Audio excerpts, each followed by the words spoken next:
L'édito sport. Ce soir, Nice reçoit l'Olympique de Marseille. Nice vient d'être racheté par Ineos.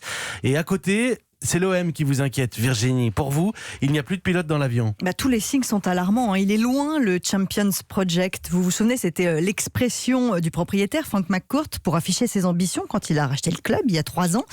Même au sein de l'OM, on la regrette, cette expression, parce qu'elle a fait naître des rêves que la direction est totalement incapable de concrétiser. C'est en train de se transformer en projet Calimero. Regardez l'entraîneur, André Villas-Boas, il vient à peine d'arriver, il est déjà déprimé. On a presque envie de lui donner une pièce. Sa dernière conférence de presse, c'était lunaire. On n'a pas d'argent, on ne peut pas acheter de joueurs, le propriétaire ne peut pas dépenser. J'ai vraiment l'impression qu'il se demande ce qu'il est venu faire dans cette galère. Et pourtant, le propriétaire de l'OM a injecté de l'argent dans le club. Il avait promis 200 millions d'euros en arrivant, il les a dépensés. Mais pour quel résultat ? Aucun. L'argent a été mal investi. L'OM a choisi des joueurs en fin de carrière plutôt que des jeunes.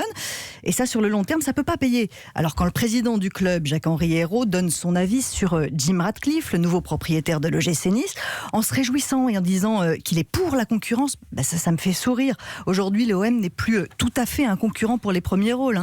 Hier, le club a dévoilé un maillot spécial pour ses 120 ans. Il est très beau, mais ça fait presque mal au cœur. C'est bien de célébrer le passé glorieux, mais ça serait mieux de penser à l'avenir en même temps. Et les supporters de l'OM, eux, ils n'en peuvent plus. Ils n'en pouvaient déjà plus avant le coup d'envoi de la saison, avec une banderole direction d'émission.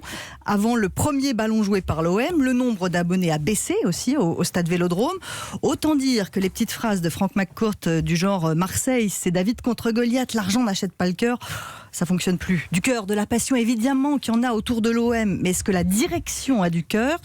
Quand on voit comment ont été limogés Adil Rami et le médecin du club, j'en suis pas certaine. Il n'y a peut-être pas d'argent, mais visiblement, il n'y a pas de pitié non plus.